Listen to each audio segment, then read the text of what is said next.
म्हणजे या धर्माचं पालन करण्याकरता त्याने अवतार घेतला। धर्माचे पालन करण्याला अवतार घेऊन या जगाच्या कल्याणा संताची होती देह कष्ट ते प्रकार। जगाचा कल्याण करण्याकरता आम्ही वैकुंठवासी आलो याचे कारण अशी बोलवले ते ऋषी शुद्ध वैभव। आम्ही वैकुंठाहून आलो हेच आम्हाला कार्य आहे की बुडताती जण न देखे ना डोळा म्हणून कळवळा येतो आम्हा। बाबा रे हे जग बुडायलं आता कसं करावं म्हणून त्याला यदा यदा ही धर्मस्य आगलानी भोवती भारत। जेव्हा जेव्हा धर्माला गलानी लागली तेव्हा तेव्हा अवतार घेऊन भगवान परमात्मा आले।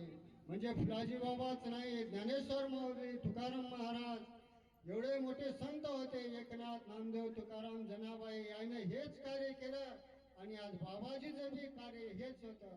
ज्ञानेश्वर महाराज म्हणत होते लोफले ज्ञान जगी हितने नंत कोणी अवतार पांडुरंग नाव।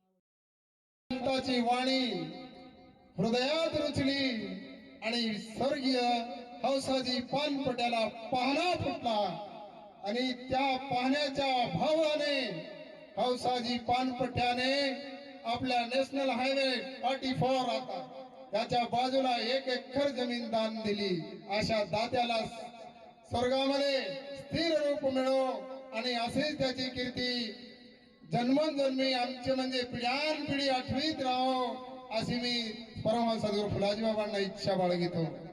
कारण ते जर दाते नसते तर आज तुम्ही आम्ही इथं बसले नसतो।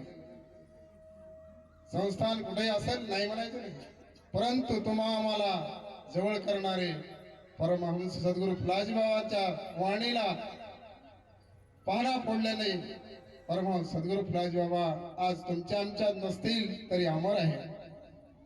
म्हणून मला एकच सांगायचं आहे, हे संस्थान देण्याचे पुष्कळशी कारण आहेत। तेवढं आपल्याला वेळ नाही, वक्ते बरेच बोलणार आहेत, परंतु आज आपण 38वा वार्षिकोत्सव गुंडीबाग, ध्यान केंद्र मुखरा, कोकशमनूर, बाजारातनूर तुकडोजी महाराजाचा प्रमाण आहे।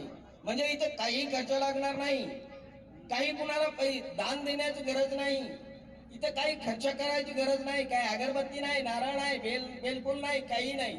साधा म्हणजे सहजच ध्यान करा, ध्यानाला बसा। ध्यान म्हणजे काय? स्वतःचं ध्यान, श्वासोश्वासावर ध्यान। म्हणजे आम्ही कशावर जगायलो याच ध्यान।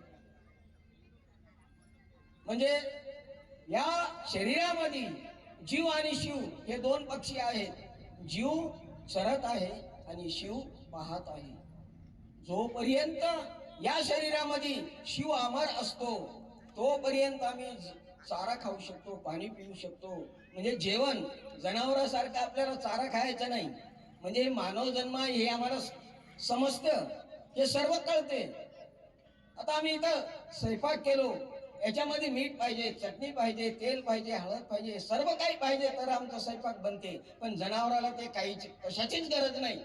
सोडलं म्हणजे रस्त्यात रानाला चरत जाते। माणसाचं तसं नाही। ఇదేనేమో మరి మనం ప్రత్యక్షంగా ఇక్కడ వార్షికోత్సవ సత్సంగ మహోత్సవాలు చేసుకుంటున్నాం। జ్ఞానము మరణిస్తలేదు, మరి ఇప్పుడు ఇదే కదా కార్యక్రమం మన ప్రత్యక్షంగా ఇక్కడ నడుస్తుంది। సూర్య చంద్రులు ఉన్నంత వరకు నా జ్ఞానము మరణించదు, చిరంజీవిగా ఉంటుంది। అంటే ఎన్ని కాలాలు ఈ సృష్టి పంచమహాభూతాలు ఉన్నంత వరకు కూడా పాట్నాపూర్ సంస్థాన్ కేంద్రం కానీ దివ్య క్షేత్రము, బాబా గారి ద్వారా మలంగి క్షేత్రము, బాబా గారి స్వహస్తాల ద్వారా స్థాపించబడిన ఈ ధ్యాన కేంద్రాలు ఈ ఆత్మజ్ఞానం మాత్రము ఎన్నటికీ మరణించదు అని ప్రత్యక్ష సాక్ష్యంగా మనం ఇక్కడ మహోత్సవాలు జ్ఞానం మనకు ఇక్కడ ప్రకటిస్తున్నారు।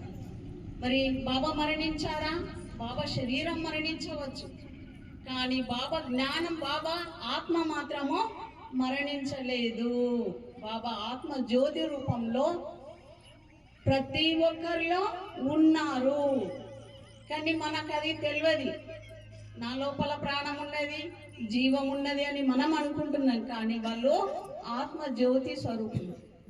అందుకనే సాయిబాబా ఆనాడు దైవ కార్యాలు చేశారు ఆ జ్యోతి స్వరూపంతో. బాబా గారు కూడా ఎన్నో సంవత్సరాలుగా తన మహత్యాన్ని, తన జ్ఞానాన్ని, తన ఉపదేశాన్ని ప్రతి ఒక్కరికి, తన పిల్లలకే కాదు, తన కలిగిన వామన్ దాదా, కేశవ్ దాదా, తన బిడ్డలకే కాకుండా ప్రతి ఒక్కరు తన దగ్గరికి వచ్చిన కొడుకుల్లాగా, బిడ్డల్లాగా, తన पिल्लालागा हाकून को घायाला कर दे तन मन व दे प्राण म्हणजे हे कोण्या शब्दानं तुकाराम महाराजांना फुलाजी बाबांना मारलं माणसाला. एरी आपण किती झगडा केला तरी माणूस रडू शकत नाही. जे आत्म्याला संचार होतो त्या सद्गुरूच्या शब्दांचा, त्याला संचार होऊन त्या अंतकरणामध्ये शब्द लागते त्याला म्हणले तन मन व दे प्राण. आपण खाली पारद्यासारखा आहो, गुरु पारद्यासारखा, आपण मिरगासारखे म्हणजे हरणासारखं. त्यांना कोण्या शब्दानं बाण मारते आपल्याला लागते ती आपण ओळख करून घेतलं पाहिजे. तर असे अनेक कार्यक्रमामध्ये आपण पाहिलेलेच हवं, ऐकलेलं हवं. पण जे सद्गुरू असते, सद्गुरू कसा असते म्हणलं तर सर्व कासवासारखी चौकट त्यांची दृष्टी असते सद्गुरूंची. कासवाप्रमाणे कासवाचे पिले दृष्टी वाढ मोठे म्हणतात. सद्गुरू किती जरी आपण किती दूर असलो तर हजार कोसावर त्यांना शब्दां. सिद्धेश्वर संस्थान पटनापूरचे अध्यक्ष आणि सद्गुरू संत फुलाजी बाबांचे चिरंजीव केशवदादा त्यांना विनंती करतो की आपण या ठिकाणी आपलं अमूल्य वचन देऊन आम्हाला मुक्त करावंच मी विनंती करतो. पाचवी ती मुद्रा लावून लक्ष आत्मा जो प्रत्यक्ष हरी दिसे. पाचवी म्हणजे काय? पाच म्हणजे काय भानगड? परा पचंती मध्यमा वैखरी पाचवी अनिर्वी. अनिर्वी हे सतत आखंड असते. आखंड म्हणजे खंडन होत नाही, खंडू शकत नाही. खंडल्यानंतर त्याचं संपलं, मालक संपला. याचे जे मजूर आता हे बुद्धी काय, चित्त, अमक, दमक, कान, तू कान, डोळे हे ते सगळं आवड. त्याचा मालक गेल्यानंतर सगळे नौकर गेले जेवण एकही राहणार कामा. या ठिकाणी ध्यान आपल्याला ध्यान ध्यान ध्यान ध्यान म्हणजे ध्यान करायचं कशाचं? आध्यात्मिक. आध्यात्मिक म्हणजे काय? आज जे अटकलेला आत्मा आहे त्याचं ध्यान करायचं आपल्याला. ध्यान म्हणजे कोणी घरादाराचं करायला, कोणी शेतीचं करायला, कोणी संसाराचं करायला नाही. साधू संत जंगलानं गेले, साधू संत 12-12 वर्ष जंगलानं बसले. तुम्हाला कुठं जायचं नाही. तर आज जर बघितलं इथं, तर आज इथे हे ध्यान मंदिर दिलं. जर बाबाजीने म्हणलं असतं नाही नाही पटनापूरलाच देव असते तिथेच या, जर बाबाजीने म्हणलं असतं तर हे ध्यान मंदिर दिलं नसतं. तुकाराम महाराजांना त्याच्या भजनामध्ये म्हणले, मंदिरात अंतरात तोच नांदता आहे, नाना रूपी नाना देही तुझा देव आहे. देव एका व्यक्तीचा आहे का? देव एका धर्माचा आहे का? देव एका पंथाचा आहे का? तो जळी तळी काष्टी पाशाने तो भरून उरला आहे म्हणले साधू संतांना. तर आम्हाला शोधायचं कुठं?